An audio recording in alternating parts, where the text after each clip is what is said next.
లేకపోయినా ఆయన చెప్పేసుకుంటాడు. నాకు ఒక్కొక్కసారి మహాత్మా గాంధీ గారి జీవిత చరిత్ర చదువుతుంటే ఆశ్చర్యంగా ఉంటుంది. ఇవాళ జీవిత చరిత్రలు అంటే ఏమిటంటే అసలు ఆవిష్కరణ జరగకముందే పెద్ద పెద్ద వివాదములకు హేతువులేవో అవి పనికి మాలినటువంటి చర్చలు మహాత్ముడు హే రామ్ అన్నాడా అనలేదా? ఆయనలా బతకడం నీకొచ్చా ఒక్కడుగు?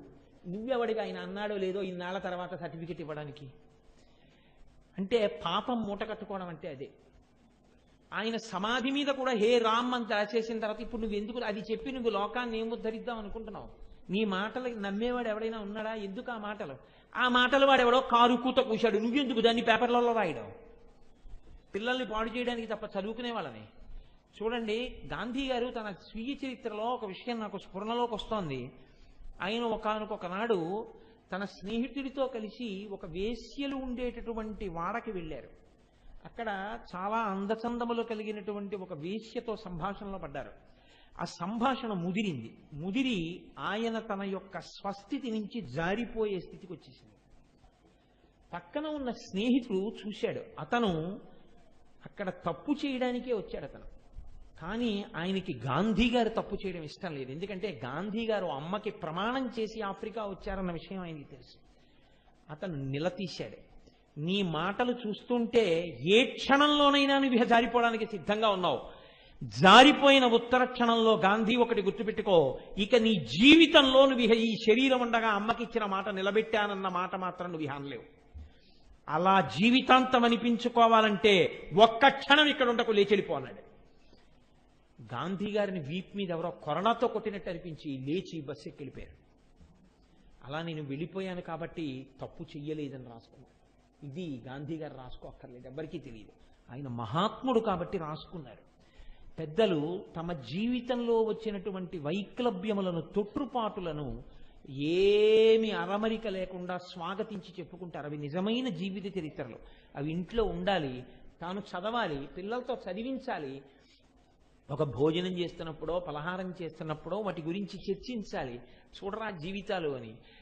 అలా ఎక్కడ మాట్లాడబడుతుందో అక్కడ పిల్లల యందు సంస్కారానికి పునాదులు ఏర్పడతాయి. అయితే ఇవాళ దురదృష్టం ఏంటంటే మాట్లాడే తల్లి మాట్లాడే తండ్రి ఉన్న వినే ఓపిక ఉన్న పిల్లలు కూడా తగ్గిపోతున్నారు. ఎందుకంటే టీవీ కన్నా ప్రపంచం అక్కర్లేదు. తండ్రి చెప్పిన దానికన్నా తల్లి చెప్పిన దానికన్నా టీవీ చెప్తేనే సత్యం తప్ప ఆయన చెప్పినది సత్యం కాకపోవచ్చు అని వాళ్ళకు ఒక అనుమానం. ఇవాల్టి సంస్కారం అలా అయిపోతోంది. నేనైతే అనుకుంటాను ఇదంతా కలిపురుషుని యొక్క ప్రభావము అనుకుంటూ ఉంటాను. కాబట్టి చూడండి, మహాత్ముడైనటువంటి వ్యాసుడు భంగపడ్డాడు. వ్యాసుడి కన్నా గొప్పవాడు ఉన్నాడండి లోకంలో. వ్యాసుడంటే అష్టాదశ పురాణ కర్త. ఇప్పుడు మీరు ఏ లలితా సహస్రనామ స్తోత్రం చెప్పుకుంటున్నామో ఆ లలితా సహస్రనామ స్తోత్రాన్ని బ్రహ్మాండ పురాణాంతర్గతంగా మనకి అందించినటువంటి మహాపురుషుడు. అటువంటి మహాపురుషుడు వేద విభాగం చేసినవాడు, అష్టాదశ పురాణములు ఇచ్చినవాడు, బ్రహ్మసూత్రములకు భాష్యములు ఇచ్చినవాడు ఒకానొకప్పుడు తప్పటడిగేశాడు. ఆ తప్పటడికి ఫలితం ఏమైందో తెలుసా అండి? ఆయన జీవితంలో ఆయన కాశీ పట్టణానికి వెళ్ళలేదు. ఎంత పెద్ద తప్పు చేశారంటే ఆయన స్వయంగా తన జీవితంలో జరిగినటువంటి సందర్భాన్ని ఆయనే చెప్పుకుంటే కాశీఖండంలో శ్రీనాథుడు దాన్ని ప్రస్తుతి చేశాడు. దాంట్లో ఉండేటటువంటి నీతిని మీరు గ్రహించవలసి ఉంటుంది. ఆయన ఒకానొకప్పుడు కాశీపట్టణంలో సంతోషంగా గడుపుతున్నారు, హాయిగా తపస్సు చేసుకుంటూ. ఆయన ప్రారబ్ధ కర్మ ఏమిటో 7 రోజులైంది ఎక్కడికి వెళ్ళి భవతి భిక్షాందేహి అన్న పట్టెడన్నం దొరకలేదు. 7 రోజులు ఆకలితో అలమటించిపోయారు. జైమిని, పైలుడు మొదలైన శిష్యులందరూ కూడా ఉన్నారు. 7వ రోజు కూడా ఇవాళ అన్నం దొరకకపోతే మాత్రం నేను అంగీకరించనని బయలుదేరాడు. ఇంతటి మహాజ్ఞాని మధ్యాహ్నం అయింది, ఒక వీధిలోకి వెళ్ళి ఇళ్ల ముందు నిలబడి భవతి భిక్షాందేహి భవతి భిక్షాందేహి అంటూ తిరుగుతున్నాడు. ఎవ్వరూ అన్నం పెట్టలేదు. ఆ భిక్షాపాత్రని తీసి కనుబొమలు ధనస్సుల్లా ఉంచి ఈ కాశీపట్టణాన్ని శపిస్తానని శపథం చేసి భిక్షాపాత్రని చేసి రాతికేసి కొట్టాడు. అది ముక్కలైపోయింది. భిక్షాపాత్ర అంటే ఇంకా దానికన్నా అహంకార పరిత్యాగం చేయడానికి వేరే వస్తువు ఉండదు కదండి. గోచీ పెట్టుకున్నవాడు ఐశ్వర్యం గురించి మాట్లాడడం ఎందుకు? అది ఎటువంటిదో భిక్షాపాత్ర ఉన్నవాడికి అహంకారం ఉండడం అటువంటిది. ఆయన పట్టుకున్నదే భిక్షాపాత్ర, ఇంకా మళ్ళీ అహంకారం ఏమిటి? అంటే భిక్షాపాత్ర పట్టుకున్న వాడికి అహంకారం వచ్చిందంటే ఎంత గమ్మత్తుగా వచ్చిందో చూడండి. అది తన జీవితంలోనే చెప్పుకున్నాడు వ్యాసుడు. ఈ భిక్షాపాత్రని రాతికేసి కొట్టాడు, 100 వక్కలైపోయింది. వక్కలైపోయిన తర్వాత అప్పుడు చేతిలోకి నీళ్లు పోసుకుని కాశీ పట్టణాన్నంతటినీ శపిస్తున్నాడు. ఏమని? ధనము లేకుండెదరు 3 తరములందు, 3 తరములు చెడుగాక మోక్షలక్ష్మి, విద్యయును 3 తరములు వెడలవలయు, పంచజనులకు కాశికా పట్టణమున అన్నాడు. ఈ కాశీ పట్టణానికి ఎవరైనా వచ్చి అడుగు పెట్టారో వాళ్ళకి 3 తరాల పాటు ఇంకా ధనము లేకుండా దరిద్రులైపోదురుగాక. కాశీ పట్టణంలో ఎవరైనా అడుగు పెట్టాడో వాడికి 3 తరాల వరకు మోక్షం రాకుండుగాక.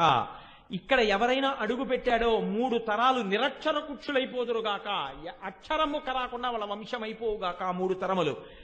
పంచజనులకు కాశికా పట్టణమున, ఇది ఎవరైనా సరే పంచజనుల్లో అందరికీ కాశీ అంతే, అంతటి నిర్భాగ్య స్థితికి కాశీ జారిపోవుగాక అని శపిస్తున్నాడు. ఏమిటి? ఇంత జ్ఞాని అన్నం ముట్టలేదని శపిస్తుంటే నీళ్లు తీసుకుని ఇక విడిచిపెట్టబోతున్నాడు. అంతే, అక్కడున్న గుమ్మం తెరుచుకుంది. ఒక 50 సంవత్సరాల ముదుసలి స్త్రీ ఒక ఆమె పైకొచ్చింది.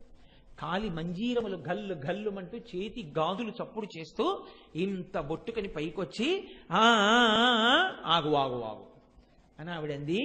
ఓ సత్యవతీ పుత్ర వ్యాస, ఇంతటి మహాజ్ఞానివే 7 రోజులు అన్నం పుట్టలేదని కాశీ పట్టణాన్ని శపించబోతున్నావా?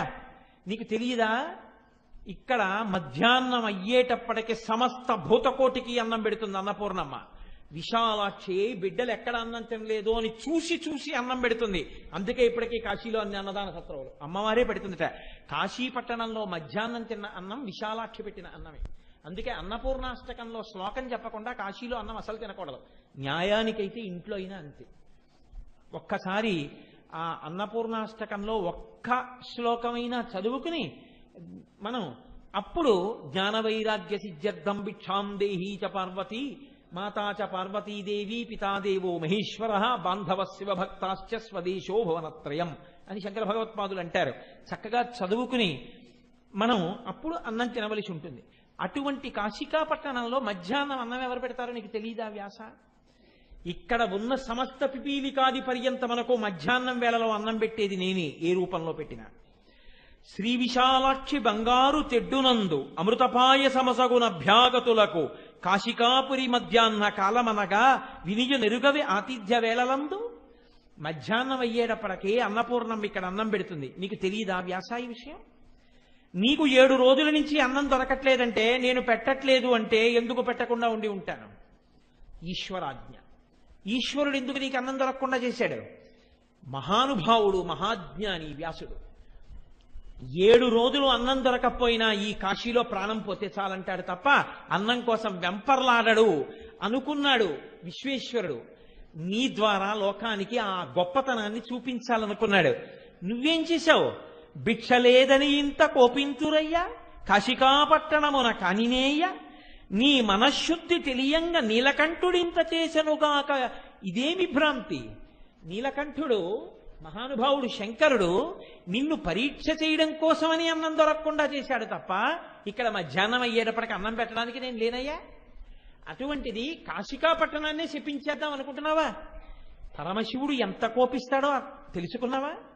సరే వెళ్ళి గంగానదిలో స్నానం చేసి అభిషేకం చేసుకుని రా భోజనానికి వడ్డిస్తానంది. ఆవిడే విశాలాక్షి, ఆవిడే అన్నపూర్ణ అని గ్రహించలేకపోయాడు ఇంతటి వ్యాసుడు. దేని మీద? అన్నం మీద భ్రాంతితో. తనే చెప్పుకున్నాడు. వెళ్ళాడు, గంగలో స్నానం చేశాడు, అభిషేకం చేసుకున్నాడు, కడుపు నకనకలాడిపోతోంది. వచ్చాడు. మీరు కాశీఖండం జరిగితే తెల్లబోతారు.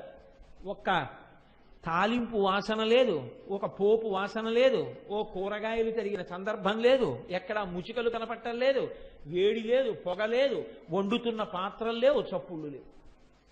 ఓహో, ఈ యువతి మోసం చేసింది రామన్ని, ఈమెని కూడా శపించవలసి ఉంటుందా ఏం అనుకున్నాడు. ఆవిడంది, వచ్చారా భోజనానికి? రండి కూర్చోండి. అందరూ కూర్చున్నారు శిష్యులతో కలిసి. కూర్చున్న తర్వాత అమ్మవారంది తన పక్కన ఉన్నటువంటి పరిచారికలు కొంతమంది స్త్రీలను పిలిచి, పోషిరా ఎల్లవారికి అపోషణములు, ఆరగింపుడు లెండు మీకమృతమస్తు, పొద్దుపోయను జుండని బుజ్జగించి మ్రొక్కి అంజలి ఎత్తి అమ్ముదుక పణతి. వృద్ధురాల్లా కనపడుతున్నటువంటి ఆ ఆడావిడ తన చుట్టూ ఉన్న స్త్రీలను పిలిచి వీళ్ళకి ఆపోషణం వేయండి అంది. వేసిన తర్వాత ఏం లేవు విస్తట్లో, నీళ్లు చుట్టూ తిప్పుతారు ఆపోషణం అని. ఆ నీళ్లు వేశారు చేతిలో. ఆవిడంది, అమృతమస్తు, మీ కడుపులు నిండుగాక, మీకు సమస్త పదార్థములు లభించుగాక, ఇప్పటికే ఆలస్యమైంది, కడుపు నిండా భోజనం చేయండి అంది. ఉత్తాకుంది, చేతిలో నీళ్లు పోశారు ఆపోషణం. ఇప్పుడు ఆపోషణం పోసిన తర్వాత ఒక లక్షణం ఉంటుంది. ఇంటికి అతిథిగా వస్తే తన చెంబు తను పట్టుకుని పెడతాడు, తన పాత్ర మడి కట్టుకుని నీళ్లు పట్టుకుని పెడతారు. పూర్వం ఉండి ఇప్పుడు ఎవరికి ఆ మర్యాద లేదు, అలా వెళ్ళేవాడు లేడు. వెళ్ళినా వాడికి అలా మర్యాద చేయాలని తెలిసినవాడు లేడు.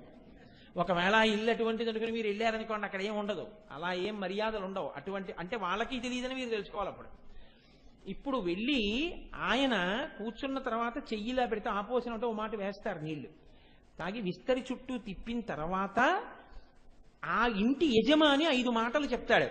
అప్పుడు తాను 5 మాటలు చెప్తాడు. ఇది అన్న తర్వాత అప్పుడు తినాలి. అప్పుడు అందుకే ఇంటికి పిలిస్తే పెద్దల్ని భోజనానికి, మా ఇంటికి అన్నం తినడానికి రండి అనకూడదు, మా ఇంటికి దేవతార్చనకి రండి అంటారు. ఎందుకో తెలుసా అండి? ఆయన వచ్చి అన్నం తింటే ఆయన యజ్ఞం చేసి వెళ్ళిపోయినట్టు. ఆయనకు అన్నం పెట్టడం అంటే యజ్ఞానికి హవిస్సులు ఇచ్చేసినట్టే. ఆయన ఇస్తట్లో మీరు ఎన్ని మాటలు వేశారో, ఆయన ఎన్ని మాటలు నోట్లో పెట్టుకున్నాడో అన్ని మాటలు యజ్ఞాగ్నికి హవిస్సులు ఇచ్చినట్టుగా లెక్కకొస్తుంది. అందుకే మహాత్ములు ఇంటికి వచ్చి అన్నం తినడం అంటే మాటలు కాదు. ఎందుకు వస్తారు, ఎందుకు తింటారు, వాళ్ళకి ఏం పని? వచ్చారంటే అంత మర్యాదగా పెట్టవలసి ఉంటుంది. కాబట్టి చూడండి, శ్రద్ధాయాం ప్రాణే వినిష్టో అమృతం జుహోమి అంటారు. అంటే ఈయనేమంటాడంటే ఓం ప్రాణాయ స్వాహ అంటాడు. ఈ ప్రాణాయ స్వాహ అన్నప్పుడు ఈ వేలు ఇలా పెట్టి ఈ మృగముద్ర పట్టి నేతి అన్నపు ముద్ద తీసి పళ్ళకి తగలకుండా నాలుక మీద పెట్టి మింగుతారు. అప్పుడు ఇక్కడే ఉన్నటువంటి అగ్నిహోత్రానికి హవిస్ అవుతుందని ముందు. అందుకని ముందు వాళ్ళేమంటారంటే శ్రద్ధాయాం ప్రాణే వినిష్టో అమృతం జుహోమి, నివిష్టో అమృతం జుహోమి అంటారు. అంటే ఓం ప్రాణాయ స్వాహ అంటారు. ఇప్పుడు వాళ్ళేమంటారంటే శ్రద్ధాయాం అపానే నివిష్టో అమృతం జుహోమి అంటారు. ఓం అపానాయ స్వాహ అంటాడు. శ్రద్ధాయాం వ్యానే నివిష్టో అమృతం జుహోమి అంటే ఓం వ్యానాయ స్వాహ అంటాడు. ఇలా 5 మాటలు చెప్తారు. 5 మాటలు ఈయన ఏమంటాడంటే ఓం ప్రాణాయ స్వాహ, ఓం అపానాయ స్వాహ, ఓం వ్యానాయ స్వాహ, ఓం ఉదానాయ స్వాహ, ఓం సమానాయ స్వాహ అని పుచ్చుకుంటాడు. ఆయన మరి ఆపోషణ వేసిన తర్వాత తిప్పాక పుచ్చుకోవాలి. ఆవిడంది అక్కడ నిలబడి శ్రద్ధాయాం ప్రాణే నివిష్టో అమృతం జుహోమి అంది. శ్రీనాథుడి కవిత వైచిత్రండి. అంటే అమ్మ ఇంత తప్పు చేసినా అన్నం పెట్టింది, అయ్య మాత్రం ఇంకా క్షమించలేదు. మీరు చూడండి గమ్మత్తు. అమ్మ కారుణ్యం అంటే ఏమిటో చూపిస్తున్నాడు వ్యాస భగవానుడు, చూపిస్తున్నాడు శ్రీనాథుడు కాశీఖండంలో. మదన సంజీవని మదనహరుడు, ఈయన మన్మధుణ్ణి కాల్చి చంపేశాడు. కాల్చి చంపేసిన మన్మధుణ్ణి బతికించింది ఆవిడ. ఎంత గొప్పగా చెప్తున్నాడో చూడండి. అమ్మంటే ఎలా ఉంటుందో అయ్యంటే ఎలా ఉంటాడో చూపిస్తున్నాడు. ఇది పద్యరచన అంటే, ఇది హృదయం అంటే. నాగేంద్రని భయాన నాగకుండలధారి, ఈవిడ నడిచేస్తుంటే ఏనుగు నడిచేస్తున్నంత మందంగా అంత అందంగా ఉంది. ఆయన చెవులకి కూడా పిల్లపాములు నెట్టుకున్నాడు. అంటే భుస్ భుస్ లేని ఉన్నాడు. భువనమోహన గాత్ర, భువనకర్త. ఆవిడ భువనములన్నీ ఇలా చూడగానే అబ్బా నా తల్లి అనిపించి పొంగిపోయే రూపంతో ఉంది. ఆయన లోకములను నడిపించే దక్షత ఉన్నవాడు. అంటే ఎక్కడ తప్పు జరిగిందో అక్కడ శిక్ష కూడా వేస్తాడు. భువనకర్త. గిరిరాజ కన్యక, గిరిరాజ నిలయుండు. గిరిరాజ కన్యక, ఈవిడ పర్వతరాజుకు పుత్రి. ఓ పర్వతానికి కూతురుగా పుట్టిన దయామయి కోరినందుకు. ఆయనో గిరిరాజ నిలయుండు, కైలాసంలో పడుకుంటాడు. పడుకుని లోకాలన్నింటినీ చూస్తూ ఉంటాడు. రక్షణ శిక్షణ రెండూ చూస్తాడు ఆయన. ఆవిడో రక్షణ చూస్తుంటుంది, అమ్మ కాబట్టి. సర్వాంగ సుందరి, సర్వగురుడు. ఆవిడ సర్వాంగ సుందరి, ఈయనో సర్వగురుడు, గురువులకి గురువు. వ్యాసుడు లోకానికి గురువు. కూర్చుంటే వ్యాసుడికి నమస్కారం చేసి మొదలు పెడతాం. గురువులకి గురువు అంటే గురువు మార్గం తప్పితే శిక్షించి గురువును కూడా మార్గంలో పెట్టేవాడు ఆయన, సర్వగురుడు. అంటే చెప్పకుండా ఏం చెప్పేస్తున్నాడు దీంట్లో? ఇంత తప్పు నేను చేసినా కాశీపట్టణాన్ని శపిస్తానని నేనన్నా అన్నం పెట్టింది ఆవిడే. అలాగే చూస్తోంది ఆవిడ. ఈయన మాత్రం కొంచెం బుస్సుమంటున్నాడు, కాశీపట్టణాన్ని శపిస్తానన్నావని. ఇప్పుడు వచ్చి అన్నాడు, ఏరా నువ్వేనా కాశీపట్టణాన్ని శపిస్తానన్నావుట? కాశీ ఎవరో తెలుసా? నా భార్య. పరమశివుడికి పార్వతీదేవి మాత్రమే భార్య అనుకుంటారు. ఆయన అన్నాడు, నాకు పార్వతీదేవి ఒక్కతే భార్య కాదు, నాకు పార్వతి, కాశీపట్టణంలో ప్రవహించేటటువంటి గంగానది, కాశీపట్టణం, దక్షారామ క్షేత్రం, ఈ నలుగురు నా భార్యలే అన్నాడు ఆయన. అంటే భార్య ఎంత ప్రీతిపాత్రమో పరమశివుడికి 4 క్షేత్రాలు అంత ప్రీతిపాత్రం. ఎవడు రానా భార్య జోలికి వచ్చిన వాడు నా భార్యనే శపిస్తానన్నావుట, నువ్వు కాశీపట్టణాన్ని అనలేదు. అంటే కాశీ ఎంత గొప్పదో మీరు ఆలోచించండి. ఎవడు రానా భార్యని శపిస్తానన్నవాడివి నువ్వేనా? ఉత్తరక్షణం నీ శిష్యులతో కలిసి కాశీ విడిచిపెట్టి వెళ్ళిపో. వెళ్ళకపోయావో పడిపోవాలంటే అడుగులు లేచిపోయి ఇక్కడి నుంచి. నువ్వు వదలకపోతే నీ మెడ పట్టి నీ ముఖాన్ని బండకేసి ముక్కలు చేసేస్తానన్నాడు. అంతే. అప్పుడే అన్నం తిని కూర్చున్న వ్యాసుడు లేచి వెనక్కి తిరిగి వెళ్ళిపోతూ ఏడిచాడు. కాశీవంక చూసి ఆ పద్యాలు చదువుతుంటే గుండెలు కదిలిపోతాయి నిజంగా. మహానుభావుడు అగస్త్య మహర్షి కనబడి అడుగుతారు, ఏమయ్యా ఏం తప్పు చేశావు? లోలార్కుడికి కోపం వచ్చిందా? డుంటి గణపతికి కోపం వచ్చిందా? వీరభద్రుడికి కోపం వచ్చిందా? విశాలాక్షిని మర్యాద చేశావా? ఎందుకు కాశీ వదిలేవని అడిగారు.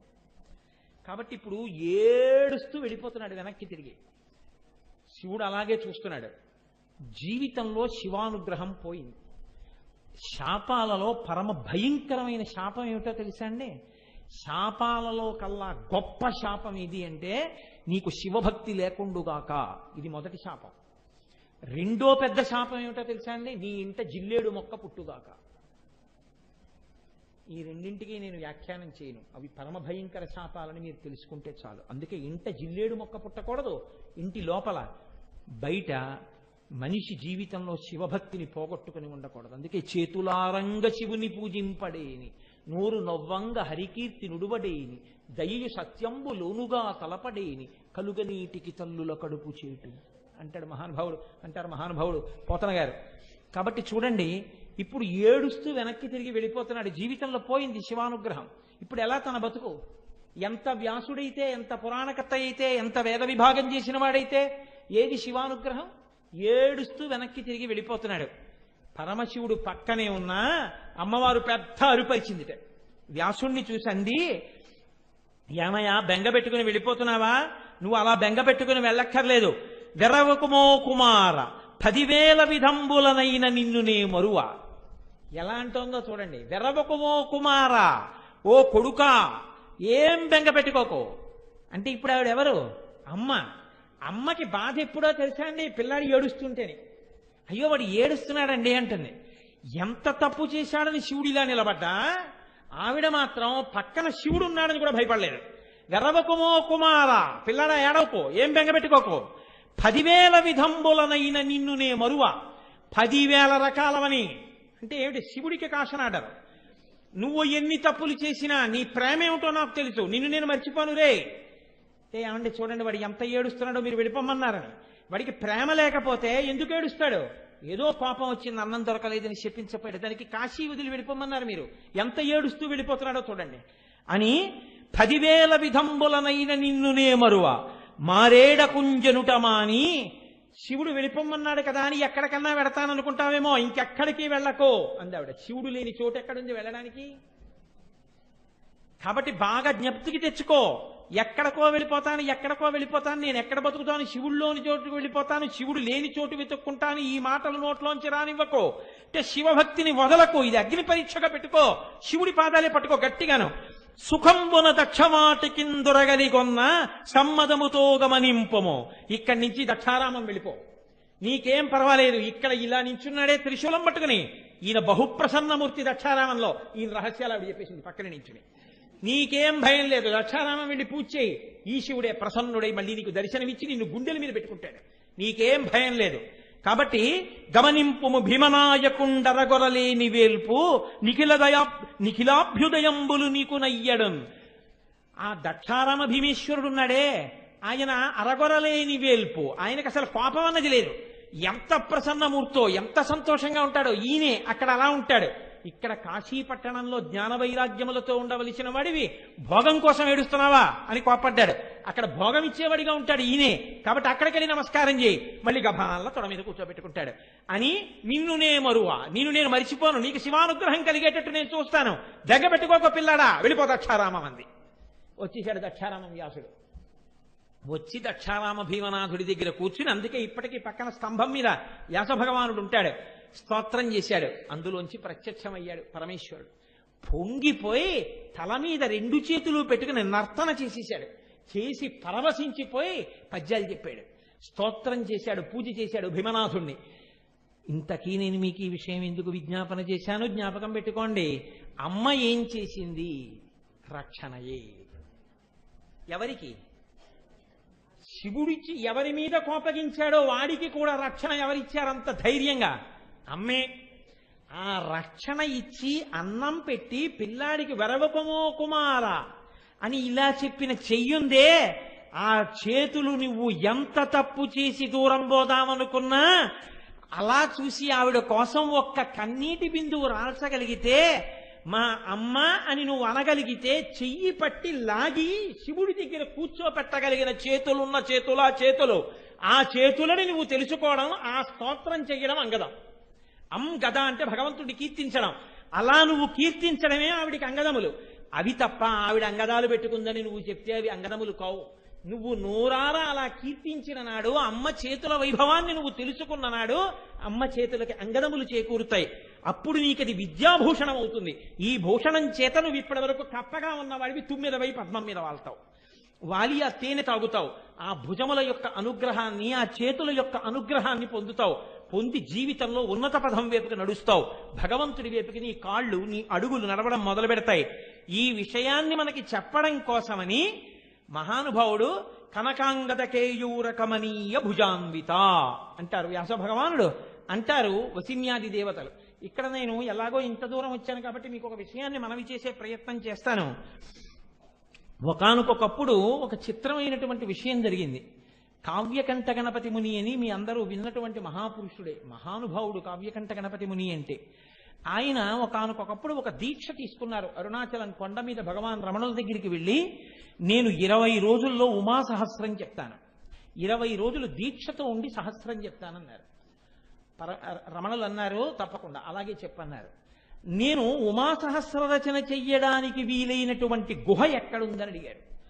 ఆమ్ర గుహ అని ఉంది, చాలా ప్రశాంతంగా ఉంటుంది, ఆ గుహలో ఉండు అని భగవాన్ రమణులే వచ్చి చూపించారు ఆ గుహ. ఆ గుహలో కూర్చుని ఆయన రచన మొదలుపెట్టారు. రచన మొదలుపెట్టి కొద్ది రోజులు అయిందో లేదో బొటనవేలు మీద పెద్ద గోరు చుట్టూ వేసింది. ఇది చూడండి, ప్రారబ్ధం అడ్డుపడుతోంది.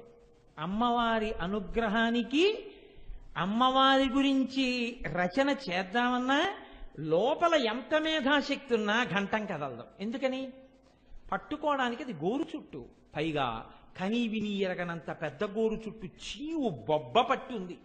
ఇలా పట్టుకుంటే పోటు, అది గట్టిగా పట్టుకుంటే కానీ అక్షరాలు రాయలేరు. లోపల ప్రవాహం ఉంది సంస్కృతం, రాద్దామంటే కదలదు ఘంటం. రాయలేక వదిలిపెట్టేశారు. దీక్షలోనే ఉన్నారు, 20 రోజులు కదా తగ్గుతుందేమోనని. అప్పటికి 19 రోజులు అయిపోయింది. ఇంకా దగ్గరగా అప్పటికి 250 శ్లోకాలు రాయాలి, అంటే 1000 పాదములు పూర్తవ్వాలి. అవలేదు.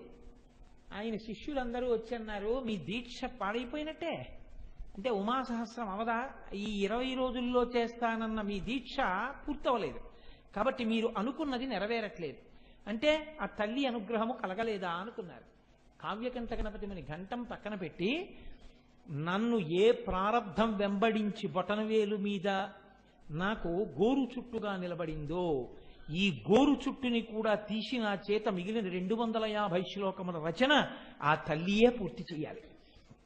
ఆ అమ్మ అనుగ్రహం కలిగిందా, ఆ చేతులకు అనుగ్రహం కలిగిందా, నా చేత ఎందుకు చేయించవు అనుకున్నారు. పడుకున్నారు. రాత్రి తెల్లవారితే 20వ రోజు రాత్రి పడుకున్నారు. తిరువన్నామలైలోనే పుణ్యకోటి అని ఒక వైద్యుడు ఉన్నాడు. ఆయన కల్లోకి ఒక వృద్ధ బ్రాహ్మణుడు వెళ్ళాడు. ఏమయ్యా, ఇంత గొప్ప వైద్యశాస్త్రం తెలుసున్నవాడివి, చేతకాని వాళ్ళ పడుకున్నావు. అరుణాచలం కొండ మీద ఆమ్ర గుహలో ఒక బ్రాహ్మణుడు ఉన్నాడు, ఉమా సహస్ర రచన చేస్తున్నాడు. దీక్షాకాలం పూర్తయిపోయింది, 20వ రోజు. నీ శక్తినంతటినీ ప్రదర్శించి నీ దగ్గర ఉన్నటువంటి శస్త్రచికిత్సా పరికరములన్నీ పట్టుకుని కొండ మీదకి వెళ్ళి ఆయన వేలుకి ఉన్న వ్రణాన్ని, గోరు చుట్టుని తొలగించి కట్టుకట్టి ఆయనతో ఉమా సహస్రం పూర్తి చేసే శక్తిని అన్నారు. ఆయన తెల్లబోయి, ఈ శస్త్రచికిత్స చేసేటటువంటి పరికరాలన్నీ పట్టుకుని అరుణాచలం కొండ మీదకి వెళ్ళి విరూపాక్ష గుహలో ఉన్న రమణుల దగ్గరికి వెళ్ళారు. ఆయనకి కావ్యకంఠ గణపతి మనకి తెలియదు. వెళ్ళి రమణుల యొక్క చేతులు కాళ్ళ వంక చూస్తున్నారు. ఆయన అన్నారు, ఎందుకు అలా చూస్తున్నావు అన్నారు. మీకు గోరు చుట్టు పుట్టిందని రాత్రి నాకు కల్లోకి వచ్చి చెప్పిందే అన్నారు. నాకు కాదు, ఆమ్రగుహలో ఉన్నారు ఆయనకి భగవాన్ రమణులు ఆయన్ని తీసుకెళ్లారు. ఆయన అమ్మవారు ప్రవేశించిందండి ఆయనలో. ఎంత గమ్మత్తుగా ఆపరేషన్ చేసేశారంటే మొత్తం గోరు చుట్టంతా తీసి కట్టుకట్టేశారు. 20వ రోజు రాత్రి 8 అయింది. ఇంకా కట్టుకట్టిన నిప్పికి ఘంటం పట్టుకోలేకపోతున్నారు. తెల్లవారే లోపల అనగా ఇంచుమించుగా రాత్రి వేకువజాము వచ్చేసే లోపల, బ్రాహ్మీ ముహూర్తం వచ్చేసే లోపల పూర్తయిపోవాలి. 250 శ్లోకాలు 1000 పాదాలు పూర్తవ్వాలి. ఎలా అవుతుంది? ఇంతలో అకస్మాత్తుగా శిష్యులు అన్నారు, 250 శ్లోకాలు అవ్వాలి కాబట్టి 5గురు లేఖకుల్ని తీసుకొస్తాం. 5గురు పుస్తకాలు పట్టుకుని కళాలు పట్టుకు కూర్చుంటారు. ఇంకా కొద్ది సమయమే మిగిలింది, ఈ 250 శ్లోకాలు చెప్పేస్తారా అన్నారు. తీసుకురండి చెప్పేస్తా అన్నారు కావ్యకంఠ గణపతి గారు. ఇప్పుడు శారద నాలుక మీద నిలబడిపోయింది. ఇప్పుడు ఆ గోరు చుట్టు చేతిని ఇలా ఒళ్ళో పెట్టుకుని కూర్చున్నారు కళ్ళు మూసుకొని. అంతే, ఎక్కడి నుంచి వచ్చారో తెలియదు. గబ గబ గబ గబ అడుగులేసుకుంటూ రమణ మహర్షి వచ్చారు. ఆ వెనకాతలు అరుగెక్కి పడుకున్నారు. ఇలా ఏమీ లేదు, నిద్రపోయారు. ఎందుకు వచ్చారో తెలియదు, ఎందుకు పడుకున్నారో తెలియదు, పడుకున్నారు.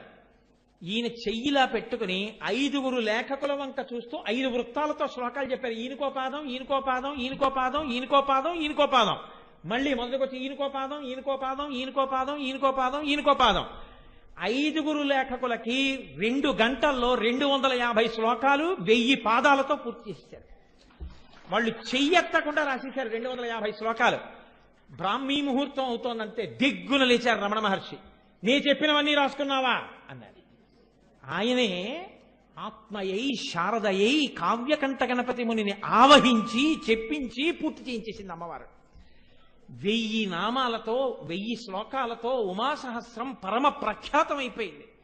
అయిపోతే తెలతెలవారుతోంది, దీక్ష పూర్తవుతోంది, ఉమాసహస్రం పూర్తయిపోయింది.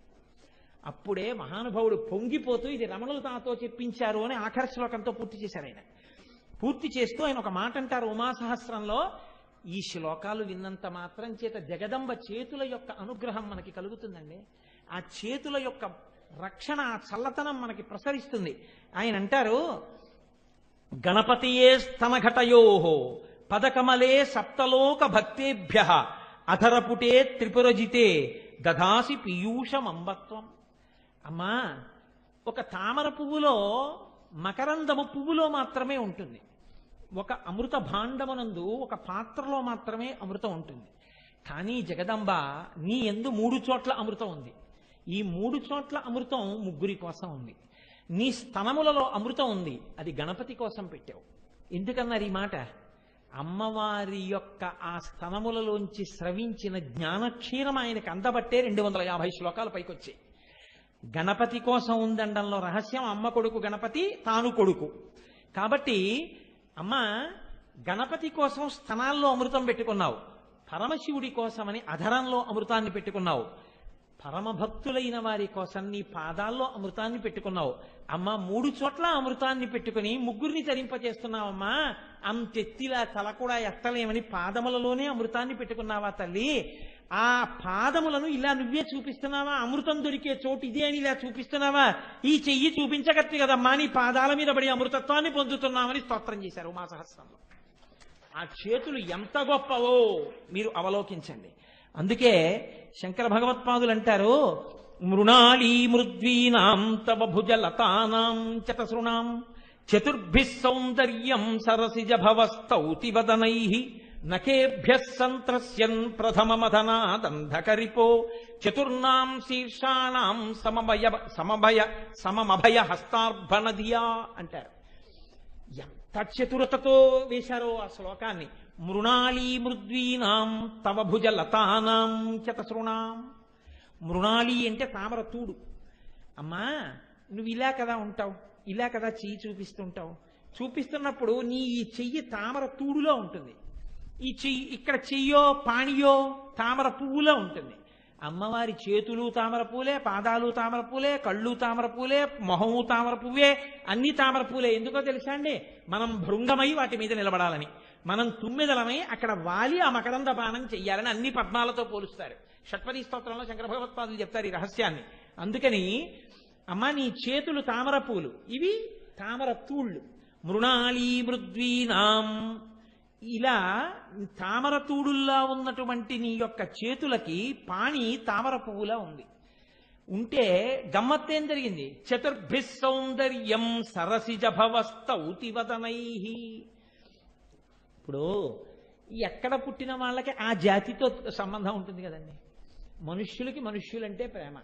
ఎందుకని అంటే ఒక మనిషి అలా వెళ్ళిపోతున్నాడు అనుకోండి, ఇంకో మనిషికి కష్టం వస్తుంది అనుకోండి, ఆయన ఎవరో తెలియక్కర్లేదు, ఇలా వెళ్ళిపోతున్నాడు, ఆయన ఎవరో పడిపోయాడు స్కూటర్ మించి, అయ్యో తన స్కూటర్ ఆపేసి గబగబా వెళ్ళి తీసి పక్కన కూర్చోపెట్టి, ఏమన్నా దెబ్బ తగిలిందా అని కాలు పట్టుకుని రాసి, పాదం ఏం నెప్పట్లేదు కదా అని ఒకసారి పట్టుపట్టి గబగబా వెళ్ళి ఓ సోడా పట్టుకొచ్చి ఆయనకు పట్టించి, ఏం పర్వాలేదు లేండి మాస్టర్ తగ్గిపోతుంది, ఎక్కడ హాస్పిటల్ కానీ తీసుకెళ్ళినా పక్కనే ఉందంటాడు. ఎందుకన్నాడు? ఈయన మనిషి, ఇంకో మనిషి కష్టం తెలుసు. శంకరాచార్యుల వారు ఎంత చమత్కారం చేశారో తెలుసా అండి? అందరికన్నా ముందు బ్రహ్మగారిని ఎందుకు నువ్వు అమ్మ రక్షించావో తెలుసా? నీ చెయ్యి తామర పువ్వు, ఆయన తామర పువ్వులోంచి పుట్టాడు కాబట్టి. ఈ రెండింటికి తామర పువ్వు సంబంధం ఉంది. మనిషి రక్షించుకున్నట్టు తామర పువ్వు లాంటి చెయ్యున్నతానివి కాబట్టి తామర పువ్వులోంచి పుట్టిన వాడిని రక్షించావు. ఎందుకని? చతుర్ముఖ బ్రహ్మగారు శ్రీమన్నారాయణుని యొక్క నాభి కమలంలోంచి పుట్టారు కాబట్టి, ఆ కమల సంభవుడు కాబట్టి, అమ్మవారి చెయ్యి కూడా కమలంలా ఉంటుంది కాబట్టి రెండింటికి దగ్గర సంబంధం, రక్షించావు. బ్రహ్మగారిని రక్షించవలసిన అవసరం అమ్మవారికి ఎప్పుడు వచ్చింది అంటే, మృణాళీ మృద్వీనాం తవ భుజలతానాం చతసృణాం చతుర్భి సౌందర్యం సరసిజ భవస్తౌతివదనై నకేభ్య సంత్రస్సన్ ప్రథమమథనాదంధకరిపోహో. అంధకరిపోహో అంటే అంధకాసురుడికి శత్రువైనటువంటి పరమశివుడు బ్రహ్మగారి పట్ల ఒక పెద్ద విషయం ఒకటి చూపించాడు. ఒకానొకప్పుడు ఎవరం గొప్పవాళ్ళమని ఒక పెద్ద సంవాదం ఒకటి వచ్చింది. బ్రహ్మగారు ఎవరితోటో జగడం పెట్టుకున్నారు. జగడం పెట్టుకుని నా అంత గొప్పవాళ్ళు లేడు, నేనే సృష్టిస్తున్నాను ఇవన్నీ అని చెప్పి ఆయనకి ఎందుకో పాపం అహంకారం వచ్చింది. ఆ రోజున వచ్చి పెద్ద వాదన మొదలుపెట్టాడు. అక్కడికి పరమశివుడు వచ్చి అన్నాడు, అబ్బాయి తప్పురా, నువ్వు గొప్పవాడు ఏమిట్రా, అందరికన్నా ముందున్న వాళ్ళు ఉన్నారు, తనని తాను పొగుడుకోకుండా లోకాన్ని పాలించే వాళ్ళు ఉన్నారయ్యా, అలా నువ్వు మాట్లాడకూడదన్నాడు. అంటే వెంటనే ఆయన ఏం చూశాడంటే, మీరు నాకేం చెప్పక్కర్లేదు మాస్టారు అంటాడు ఒక్కొక్కడు. చూడండి అలా వెంటనే బ్రహ్మగారు అహంకారం కప్పేస్తే ఎలా ఉంటుందో చూడండి. ఆయన అనుకున్నాడు, నాకు 5 తలకాయలు, బ్రహ్మగారికి 5 తలకాయలు ఉండేవి, 4 దిక్కుల 4 పైనోటి 5, శివుడికి 5 తలకాయలు, ఈ నాకు చెప్పొచ్చేది ఏమిటి? నేను ఒకసారి ఆశ్చర్యపోయానండి. ఒక ఆయన అన్నాడు, ఏదో తప్పు చేశాడు, స్కూటర్ పెట్టకూడని చోట పెట్టాడు. పాపం ఎవరో హోమ్ గార్డ్స్ ఉంటారు కదా డ్యూటీలో, ఆవిడ వచ్చింది, మాస్టర్ ఇక్కడ పెట్టకండి స్కూటర్, ఇక్కడ పెట్టకూడదు, ఇది నో పార్కింగ్ ఏరియా, ఇక్కడ తీసి అక్కడ పెట్టండి అన్నాడు. అంటే ఈయన అన్నాడు, ఇలా పైనుంచి కిందకి చూసి నేను ఇప్పుడే కొట్లోకి వెళ్ళొస్తాను అని వెళ్ళిపోతున్నాడు. ఆవిడంది, ఏమంటే ఇది నో పార్కింగ్ జోన్, లారీ వస్తే ఎక్కించేస్తాను. ఏం మాట్లాడుతున్నావు అన్నాడు వచ్చి. ఏం మాట్లాడుతున్నావు ఏంటి? నా డ్యూటీ నేను చేస్తున్నాను, ఇక్కడ పెట్టకూడదని చెప్పాను మీకు, కాబట్టి తీసి అలా పక్కన పెట్టుకోండి, ఖాళీగా ఉంది కదా అక్కడ పెట్టుకోండి, మీరు ఇక్కడే పెట్టకూడదు అని చెప్తుంటే ఇక్కడ పెడతానంటారేంటి, తీసేసేయండి ఇక్కడి నుంచి అంది. ఆవిడ ఎంతో మర్యాదగా చెప్పింది. చెప్తే ఆయన అన్నాడు, నువ్వు నాకు చెప్పొచ్చే అంత దానివా, నా బేసిక్ అంత ఉండదు నీ జీతం అన్నాడు. ఈయన బేసిక్ అంతా ఆవిడ జీతం లేకపోతే మాత్రం ఆవిడ విధి ఆవిడ చేస్తే, ఆవిడతో మధ్యలో నా బేసిక్ అంతా నీ జీతం లేదేంటండి. ఆవిడ ఏం చేసిందో తెలుసా అండి, అలా వెళ్ళిపోయింది. ఈయన కొట్లోకి వెళ్ళాడు. ఆవిడ మళ్ళీ వచ్చి ఆ స్కూటర్ డొక్కు తీసి ఆ పక్కన చెప్పుల కొట్లోనే ఎక్కడ పెట్టేసింది. వాళ్ళకి ఆ కొట్ల వాళ్ళందరూ పరిచయం. బయటికి వచ్చి కిక్కు కొట్టుకోబోయాడు, దానికి డొక్కు లేదు పక్కన. అటు ఇటు చూసి అక్కడ వాళ్ళని ఇక్కడ వాళ్ళని అడిగాడు. అయితే వాళ్ళు అన్నారు. ఇప్పుడు ఆవిడ దగ్గరికి వెళ్ళాడు. వెళ్ళే నా స్కూటర్ తీసేశారు, అది నో పార్కింగ్ ఏరియా, అక్కడ పెట్టకూడదు, తీసేశాను, కాసేపట్లో వ్యాన్ వస్తుంది, అందులో స్కూటర్ కూడా పట్టుకుపోతారు, కోర్టుకి ఫైన్ కట్టి తీసుకోండి. ఇప్పుడు ఆవిడ వెంట ఇలా చేతులు కట్టుకుని, అంటే మేడం అప్పుడు ఏదో షాప్లోకి వెళ్తున్నాను, ఏదో కోపంలో ఏదో అన్నాను, మీరు అలా మనసులో పెట్టుకోకండి మేడం, అది ఎక్కడుందో చెప్పండి, ఇచ్చేయండి మేడం ప్లీజ్ మేడం. ఏంటి ఇప్పటిదాకా బేసిక్ అన్నవాడు మేడం మేడం, ఎందుకు ఆ ప్రారంభం? చెప్పినప్పుడు ఇక్కడ స్కూటర్ తీసి అక్కడ ఎడితే అయిపోలే, దానికి అహంకారం ఏంటండి? ఇక్కడ స్కూటర్ తీసి అక్కడ ఎట్టడానికి అహంకారం ఏంటి? చాలా విచిత్రంగా ఉంటుంది ఒక్కొక్కడి మనస్తత్వం, అహంకార గ్రస్తమైపోయి ఉంటాయి. కాబట్టి బ్రహ్మగారు అన్నాడు, ఇలా చూసుకున్నాడు, నాకు 5 తలకాయలు, శివుడికి 5 తలకాయలు. ఈయన నాకు చెప్పొచ్చేవాడా? తలకాయలు లెక్కెట్టుకున్నాడు. లెక్కెట్టుకుని నువ్వు నాకు చెప్పేది ఏమిటి, నువ్వు నోరు మొయ్యన్నాడు. అంటే శివుడు సర్వజ్ఞుడు, తలకాయలు లెక్కెట్టాడు వీడు. నాకు వీడికి కూడా 5 తలకాయలు ఉన్నాయని నేను చెప్పకూడదు అంటున్నాడు కదా అని చెప్పి ఈ తలకాయకి పెద్ద త్రిశూలం కూడా ఎందుకులే అని ఈ చేతిలో త్రిశూలం ఈ చేతిలో పెట్టుకుని గిల్లీశాడు తలకాయ. అందుకని శంకరాచార్యులు వారు చెప్పి పొడుస్తున్నారు ఇప్పుడు, నఖేభ్య సంత్రస్యన్ ప్రథమ మథనాదంధకరిపో. ఓ తలకాయ గిల్లేశాడు. గిల్లేస్తే ఇప్పుడు ఎన్నున్నాయి? 4. యుద్ధం చేసి తలకాయలు తీస్తుంటే కొంత టైం పడుతుంది. ఇలా గిల్లేసేవాడికి తర్వాత ఏం గిల్లేస్తాడో. ఇప్పుడు ఈ చేతి వల్ల ఇబ్బంది వచ్చింది, శివుడి చేతి వల్ల. శివుడి చేతి వల్ల ఇబ్బంది వస్తే ఏ చెయ్యి రక్షిస్తుంది ఇప్పుడు? అందుకనిట ఇప్పుడు బ్రహ్మగారు ఏం చేశారంటే 4 తలకాయలు పట్టుకెళ్లి పక్కనున్న అమ్మవారి 4 చేతుల కింద పెట్టేశారు. పెట్టేస్తే చతుర్భి సౌందర్యం సరసిజ భవస్తౌతి వదనై. శంకరాచార్యుల వారు మళ్ళీ అందులో చిన్న చమత్కారం, నువ్వు వెంటనే ఎందుకు రక్షించేశావు? అమ్మో నా చెయ్యి తామర పువ్వు, పిల్లాడు తామర పువ్వులోంచి పుట్టాడు అంటే లోకమంతా ఆవిడ బిడ్డలే, ఎంత తప్పు చేసిన వాడిని ఆవిడ రక్షిస్తుంది, ఆయన శిక్షిస్తూ ఉంటాడు. ఆవిడేం చేసిందిట, తండ్రి కోడుతుంటాడు పిల్లాడిని, ఎరా నువ్వే తీసావా 5 రూపాయలు అని. చంపేస్తారా ఏంటి, ఏంటి ఆ కొట్టేయడం ఏంటి పిల్లాడిని అని ఇలా పొదివి పుచ్చేసుకుని ఇలా పెట్టేసుకుని ఇటు కొట్టబోతుంటే ఇటు తిరుగుతుంది, ఇటు కొట్టబోతుంటే ఇటు తిరుగుతుంది. తిరిగితే ఆఖరికి ఏ గాజు మీద తప్ప రక్కుకుపోయింది. ఏమిటండి మీరు మీ మోటతనం, ఏడవండి నువ్వు నీ పిల్లాడు అని వెళ్ళిపోతాడు తండ్రి. ఆ తర్వాత ఏదో తీసుకెళ్తే కమలాపండు రసం వేస్తే మీకు తెలియందే ఉంది, ఆ ప్రసన్నుడు అయిపోతాడు. కాబట్టి అలా ఆవిడేం చేసింది, నఖేభ్య సంత్రసన్ ప్రథమ మథనాదంధకరిపో. 5వ తలకాయ గిల్లేస్తే 4 తలకాయలు పట్టుకెళ్ళి అమ్మవారి 4 చేతుల కింద పెట్టాడు. పెడితే అమ్మవారు ఏం చేసింది, 4 చేతులు 4 తలకాయల మీద పెట్టి చాలండి గిల్లేసింది. అందుకని ఇప్పటికీ బ్రహ్మగారుట చేతులపై కింద నుంచి పైకి వస్తే మళ్ళీ ఇలా గిల్లేస్తాడేమో పుట్టుకుని అని ఆ చేతుల కిందే తలకాయలు పెట్టుతుంటట. ఆయన తలకాయలు ఎప్పుడూ అమ్మవారి చేతుల కిందే ఉంటాయిట. అమ్మా నీ చేతుల కింద చేరిపోయిన వాడి 4 తలకాయలు ఇప్పటికే అలాగే ఉన్నాయి, పక్కనే శివుడు ఉన్నాడు. నీ చేతుల్ని నమ్ముకున్న వాడికి ఇంకా బాధ ఎక్కడుందమ్మా, రక్షణే ఉంటుంది. అది కదమ్మా నీ చేతుల గొప్పతనం అంటే అన్నారు శంకరాచార్యుల వారు. మహానుభావుడు సమగ్రంగా సారాంశాన్ని అంతటినీ తీసుకొచ్చి ఒక్క శ్లోకంలో ఆవిష్కరించేస్తారండి. అది శాంకర ప్రజ్ఞ. ఆయన అంటారు ఒక చోట, ఎంత గమ్మత్తుగా మాట్లాడతారు ఆయన అంటారు, నఖానామద్యోతైర్నవనలిన రాగాం విహసతాం కరాణాంతే కాంతిం కథయ కథయామ కథము మే కయాచిద్వాసాం యం భజతు కలయా హంతకమలం ఇది క్రీడల్లక్ష్మీ చరణతలలాక్షారసచనం అన్నారు. అమ్మా నీ చేతులు ఇలా పెట్టు కూర్చుంటే ఇలా చూసినప్పుడు ఈ వేళ్ల యొక్క చివరి భాగాలకు ఉన్నటువంటి గోళ్లు ఉన్నాయే, ఈ గోళ్లు ఎర్రటి కాంతులతో ఉన్నాయి. ఈ ఎర్రటి కాంతులు ఎలా ఉన్నాయంటే అమ్మా తామర రేకుల చివర్ల భాగంలో ఉండేటటువంటి ఎర్రటి కాంతి ఎలా ఉంటుందో అలా ఉన్నాయి అని పక్కన అయిపోయారు. ఆగిపోయి వెంటనే అన్నారు, అమ్మా కాంతిం కథయ కథయామ కథముమి. ఏమి పడిపోతాయో శంకర భగవత్పాదులకి ఆ శ్లోకాలు నిజంగా. అమ్మా అనేశాను కానీ ఇలా ఎలా కుదురుతుందమ్మా? తామర పువ్వు యొక్క రేకు చివర ఉన్న ఎరుపుతనానికి నీ వేళ్ల చివర ఉన్నటువంటి గోళ్ల కాంతికి సమానమా?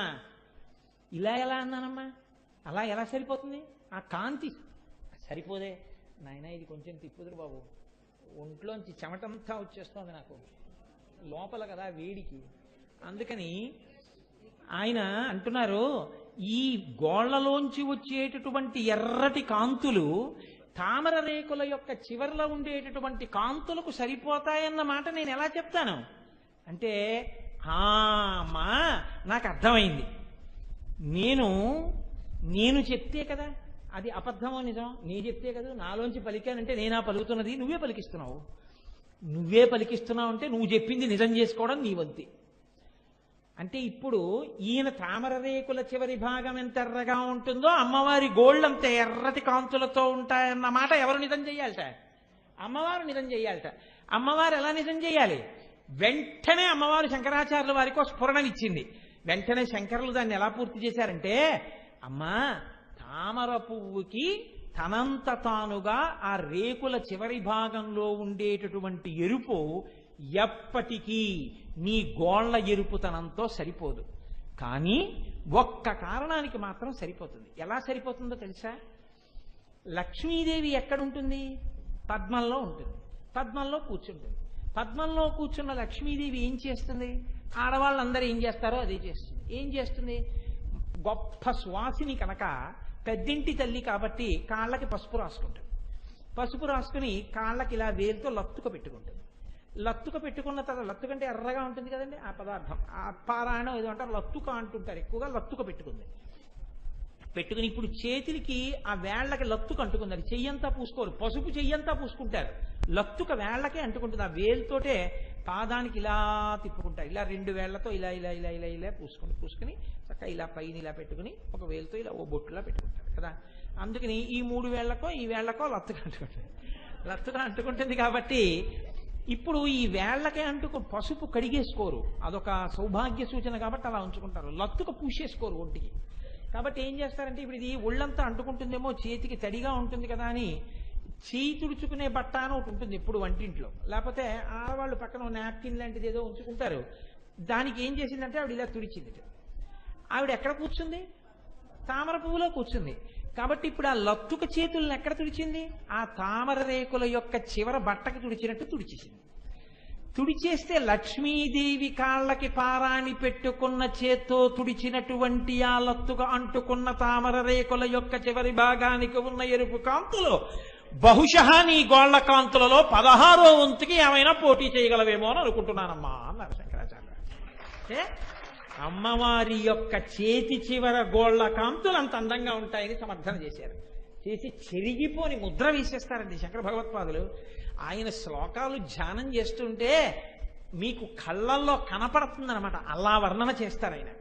కాబట్టి శంకర భగవత్పాదులు ఒక చోట అంటారు, అసలు అమ్మవారి చేతుల గురించి తెలుసుకోవడం అంటే ఏమిటో తెలుసా? జపోజల్ప శిల్పం సకలమపి ముద్రా విరచన గతి ప్రాదక్షిణ్యాక్రమణమశనాద్యాహుతి విధి ప్రణామ సంవేశ సుఖమఖిలమాత్మార్పణ దృశా అంటారు. అందులో సపర్యాపర్యాయస్తవ భవతు ఎన్నే విలసితం. అమ్మా అసలు నీ చేతుల గురించి తెలుసుకోవడం అంటే ఏమిటంటే, మనిషి లోపల ఉన్నటువంటి ఏ శక్తి అయినా ఏ కదలిక అయినా ఆ తల్లి అనుగ్రహంతో, ఆ తల్లి చేతి అనుగ్రహం వల్ల కదలగలిగిన శక్తి ఉన్నది అని తెలుసుకోవడమే. అలా ఎవడు తెలుసుకున్నాడో వాడు జపోజల్పహ, పనికి మాలిన మాటలు మాట్లాడాడు. వాడు మాట్లాడితే అమ్మవారి గురించి మాట్లాడతాడు, ఈశ్వరు గురించి మాట్లాడతాడు. కాబట్టి వాడు మాట్లాడితే ఆ మాటలు, అమ్మో అమ్మవారు మాట్లాడే అనుగ్రహం ఇచ్చింది, పిపీలికాది పర్యంతంలో ఎవరికీ లేదు మాట్లాడగలిగిన శక్తి, నాకిచ్చింది నా తల్లి. కాబట్టి ఈ మాటలు నేను అనవసరపు మాట్లాడకూడదు, మంచి మాటలు మాట్లాడాలని తెలుసుకుంటాడు. ఇలా ఎవరు తెలుసుకుని మాట్లాడుతున్నాడో వాడు మాట్లాడిన మాటలన్నీ అమ్మా నీ స్తోత్రములే. సకలమపి ముద్రా విరచన, నీ గురించి చెప్పుతున్నటువంటి భావోద్వేగంలో కదులుతున్న చేతులు అంగన్యాస కరన్యాసముల యందు పట్టినటువంటి ముద్రలైపోతున్నాయి.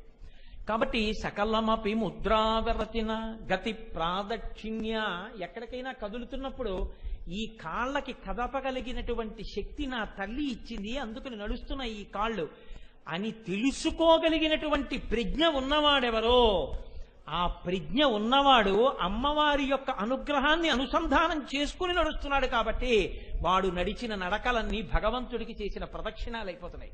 గతి ప్రాదక్షిణ్య క్రమణమశనాద్యాహుతి విధి. ఏది తిన్నా నేను తింటున్నానని కాకుండా లోపల ఉన్న వైశ్వానరాగ్ని తింటోంది అని చెప్పి హవిస్సుల రూపంలో ఎవడు తింటున్నాడో వాడు తిన్నదంతా అమ్మా నీ పట్ల చేసినటువంటి యజ్ఞం అయిపోతోంది. క్రమణమశనాద్యాహుతి విధి ప్రణామ సంవేశ. వాడు రాత్రి పడుకోబోయే ముందు 11 మాటలు భగవన్నామం చెప్పి పడుకొని నిద్రపోతున్నాడు. వాడి నిద్ర అంతా నీకు ప్రదక్షిణ నీకు చేసినటువంటి సాష్టాంగ నమస్కారం అయిపోతోంది. కళ్ళు మూసుకుని నీ మ్రోలపడిన నమస్కారం అయిపోతోంది. అందుకే నిద్రపోయే ముందు ఒకటి ఊహించమంటారు. జగదంబ యొక్క మూర్తి ఉన్నట్టు ఆవిడ పాదముల దగ్గర ఉపవసించి తాను పడుకున్నట్టు తల అమ్మవారి వైపు పెట్టినట్టు అనుకుని 11 మాటలు నామం చెప్పి నిద్రపోతే మళ్ళీ తెలివి రాగానే కన్ను భగవన్మూర్తి మీద పడేటట్టుగా అలవాటు చేసుకుంటే నిద్రపోయిన నిద్రంతా సమాధి అవుతుంది. కాబట్టి నిద్రా సమాధి స్థితి సంచార పదయో ప్రదక్షిణ విధి స్తోత్రాన్ని సర్వాగిర యద్యత్ కర్మ కరోమి తత్తదఖిలం శంభో తవారాధనం అంటారు శివమానస స్తోత్రం, శివమానస పూజా స్తోత్రంలో శంకర భగవత్పాదులు. కాబట్టి అమ్మా ప్రణామ సంవేశ సుఖమఖిలమాత్మార్పణ దృశా, నేను వేదం అనుమతించినటువంటి సుఖాలు ఏమనుభవిస్తున్నానో ఆ అనుభవిస్తున్నటువంటి సుఖాలన్నీ నీకు చేస్తున్న పూజలే. నేను భగవంతుడు నన్ను వేదంలో ఏవి అనుభవించమన్నాడో అవి నేను ఏవి చూడొచ్చో అవి నేను చూస్తుంటే నేను చూసిన చూపులన్నీ నీకు వెలిగించిన దీపాలే. అమ్మా నేను వింటున్నప్పుడు వినే అదృష్టం అమ్మవారి ఇచ్చిందని నేను విన్నటువంటి వినడాలన్నీ మీ స్తోత్రాలు వినడాలే. అమ్మా నేను ఏవి వాసన చూసినా ఈ సుగంధమంతా అమ్మవారు నిక్షేపించిన సుగంధం తప్ప, మొగ్గగా ఉన్నప్పుడు పునికి చూస్తే పసరిక వాసన, విచ్చుకున్న పువ్వులో అంత సుగంధ పరిమళం, నిన్నటి మల్లె మొగ్గలో పసరిక వాసన, సాయంకాలం విచ్చుకున్న మల్లె పువ్వులో అంత సుగంధం, ఈ సౌరభం అమ్మవారి అనుగ్రహం కదా అని వాసన చూసిన వాడు ఎవడున్నాడో వాడు అమ్మ నీ పాదముల మీద నిర్మాల్యాన్ని వాసన చూసినవాడు. కాబట్టి సుఖమఖిలమాత్మార్పణ దృశ, వాడు ఏ సుఖం అనుభవించినా, ఏ సుఖమా అంటే వేదం అనుమతించిన సుఖం, అది అమ్మా నీకు చేసిన పూజలే. అటువంటి వాడు నిరంతరము భగవంతుడితో జీవితాన్ని అనుసంధానం చేసుకుంటూ ఉంటాడు. కాబట్టి వాడు ఏది చేసినా నీ పూజగానే మారిపోతోంది. వాడు కొత్తగా చెయ్యవలసిన పూజ అని ఉండదు. వాడి ఊపిరి తీసి ఊపిరి వదిలితే పూజ. ఎందుకంటే వాడికి ఎప్పుడు అన్ని భగవన్మయంగానే కనపడుతూ ఉంటాయి. ఆ కనపడ్డంలోనే వాడు అన్ని పరాశక్తిని అనుసంధానం చేసుకోవడంలోనే, మాట్లాడితే ఈ శక్తి అమ్మదంటాడు, కదిలితే ఈ శక్తి అమ్మదంటాడు, నడిస్తే ఈ శక్తి అమ్మిచ్చిందంటాడు, ఒకటి చూస్తే ఈ శక్తి అమ్మిచ్చిందంటాడు. ఇది ఆత్మార్పణ దృశ. అన్నీ నీ పట్ల న్యాసం చేశాడు. ఇలా చేసి కదులుతున్న వాడెవడున్నాయో వాడి కదలికలన్నీ నీ చేతుల అనుగ్రహంతో కదిలిన కదలికలు. ఈ కదలికల చేత వాడేమవుతున్నాడు? వాడు సపర్యాపర్యాయస్తవ భవతు ఎన్మే విలసితం. ఇవన్నీ వాడు నీకు చేసిన ఉపచారములై వాడు నిన్నే పొందుతాడు. కాబట్టి తల్లి, ఇటువంటి శక్తి, ఇటువంటి సమన్వయం అబ్బాలి అంటే కదలిక, క్రియాశక్తి చేతులకు సంబంధించినది కనుక అమ్మా నీ అనుగ్రహం వల్ల ఈ భావనతో కూడినటువంటి కదలికలు రావలసి ఉంటుంది అని, అమ్మా నీ చేతిని ఎవరు చూసి అలా అనుసంధానం చేసుకుంటున్నారో వారు ఎటువంటి స్థితిని పొందుతారో తెలుసా అంటే, ఆ తల్లి గురించి చెప్తూ, ఆ తల్లి యొక్క వైభవం గురించి చెప్తూ మూకశంకరులు ఒక అద్భుతమైనటువంటి శ్లోకాన్ని చెప్తారు. ఎవరు అమ్మవారిని అనుసంధానం చేస్తారో వాళ్ళ వైభవం ఏ స్థితికి వెడుతుందో దానితో ఇవాళ నా ఉపన్యాసాన్ని పూర్తి చేస్తాను. వాగీశ్వరీ సహచరీ నియమేన లక్ష్మీ భ్రువల్లరీ వశకరీ భువనాని గేహం రూపం త్రిలోకనయనామృతమంబ తేషాం కామాక్షియేషు తవ వీక్షణ పారతంత్రీ. ఎవరు అమ్మవారి చేతులను అన్వయం చేసుకుని ఆ క్రియాశక్తిని అమ్మ అనుగ్రహం అంటూ బతుకుతూ కదులుతూ ఉంటాడో అటువంటి వాడి నాలుక మీద ఎప్పుడూ సరస్వతీదేవి కలిసి తిరుగుతూ పలుకుతూ ఉంటుంది. అంటే ఆయన నోరు విప్పితే ఆయన నాలుక మీద సరస్వతి నర్తిస్తుంది. ఆయన గుండెలలో కూర్చుని ఆయన నోరు విప్పగానే సరస్వతియే ఆయన నాలుక మీద తాండవం చేస్తుంది. అటువంటి శక్తి పొందుతాడు. రెండు, ఆయన కనుబొమల యందు ఆయన ఐశ్వర్యం ఏ పాటిది అన్నది గణనలోకి రాదు. కానీ ఆయన ఇలా అన్నాడా ఏ పనులైనా అయిపోతాయి. ఎందుకు అయిపోతాయి అంటే, ఇది ఇలా చేద్దామండి అని ఇలా కనుబొమ్మలు ఎత్తాయనంటే ఆయన సంకల్పమే శ్రీరామ రక్ష అయిపోతాయి. లక్ష్మీ కటాక్షం అంతా ఆయన కనుబొమ్మలను ఆశ్రయించి ఉంటుంది. ఆయన నవమన్మథుడై ఉంటాడు. 3 లోకములలోని సౌందర్యం ఆయనదై ఉంటుంది. అంటే ఇది భౌతిక సౌందర్యం అనుకోకండి. కొన్ని వేల కనజంటలు అలా ఆయన్ని చూస్తూనే ఉండేటట్టుగా లోకాన్ని ఉద్ధరించి మాట్లాడగలిగినటువంటి ప్రజ్ఞ నిక్షేపింపబడుతుంది. పరమాచార్య నడిచి వెళ్ళిపోతుంటే ఎన్ని కోట్ల కన్నుల జంటలు ఆయన్ని చూశాయో, ఎంతమంది ఆయన మూర్తిని ఇళ్లలో పెట్టుకున్నారో. 80 సంవత్సరముల వృద్ధుడై ఇలా నిలబడితే ఎవరి వరకు ఎందుకండి, నేనే ఎంతసేపు చూస్తుంటానో ఆ మూర్తిని పట్టుకుని, ఇలాగా ఎంతసేపు చూస్తుంటానో.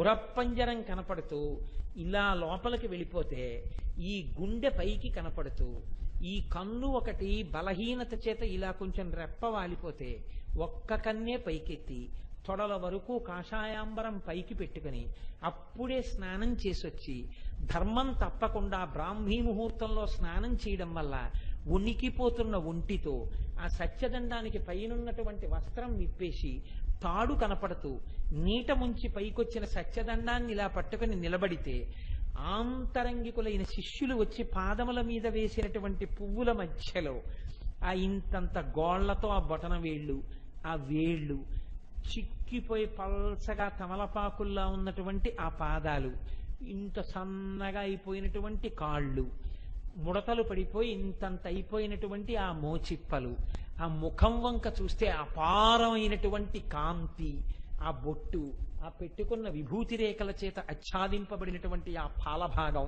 ఆ పైన కప్పుకున్న బట్ట స్నానం చేసి రావడం వల్ల ఇలా జారిపోయి ఉంటే ఆ చిన్ని జుత్తుతో ఎప్పుడూ ముండనం చేయించుకున్న ఆ తల ఆయన యొక్క మహానుభావుడు ఆ తేజస్సు చూడడానికి ఎన్ని కోట్ల జతల కళ్ళు వెంపర్లాడాయో ఇన్ని కోట్ల జతల కళ్ళు చూసి పొంగిపోయి ఆ మూర్తిని ఇప్పటికీ ఇలా చూసి ఆనందపడిపోతున్నాయంటే అంత ఆనందము కలుగుతోందంటే అది భౌతికమైన అందమని మీరు అనుకోకండి. భౌతికమైన అందం నశించిపోతుంది. 90 ఏళ్ళు వచ్చినా 80 ఏళ్ళు వచ్చినా ఆఖరికి శరీరం వదిలిపెడితే ఆయన యొక్క మూర్తిని కొవ్వుతో చేసి ఇలా కూర్చున్న మూర్తిని కంచి పీఠంలో బయట పెట్టుంచితే ఇప్పటికీ దాని దగ్గర అలా నిలబడిపోయా చేతుల్లో ఉన్న నరాలు కూడా పైకొచ్చేసి కనపడుతుంటే అందులో ఏమందం ఉందండి? అది శోభ. అమ్మా ఆ స్థితిని ఇచ్చేస్తాం. కాదమ్మా 3 భువనములు ఆయన ఇల్లైపోతాయి అంటే ఆయన అంతటా హద్దు లేకుండా ఈ భువనములన్నీ వ్యాప్తి చెందినవాడైపోతాడు. అంటే ఒక చోటికి పరిమితమైన వాడు, ఒక శరీరమునందున్నవాడు కాకుండా సర్వవ్యాపి అయి ఆత్మయందు స్థితిగతుడై తాను ఆత్మని తెలుసుకున్నవాడై తాను స్థాణువై తాను కదలడానికి చోటు లేక అంతా నిండి నిబిడీకృతమైపోయి సాక్షిగా ఈ శరీరాన్ని విడిచిపెట్టగలిగినటువంటి మహాజ్ఞాని అవుతాడు. అమ్మా ఇన్ని శక్తులు ఎక్కడి నుంచి వస్తున్నాయో తెలుసా తల్లి? నీ యొక్క చేతుల కృపలోంచి వస్తున్నాయి. ఆ చేతులని మహావృక్షాల యొక్క కొమ్మల చల్లతనానికి ఎవడు చేరాడో వాడు ఇంత వైభోగాన్ని అనుభవిస్తున్నాడు. నన్ను నేను రక్షించుకుంటాననుకున్నవాడు అక్కడే తామర పువ్వు ఉంటే పక్కన పెరుగుతున్న కప్పలాంటి వాడమ్మా. ఎవడు ఇది తెలుసుకున్నాడో వాడు అడవిలోంచి వచ్చి మకరందం తాగిన తుమ్మెద లాంటి వాడమ్మా.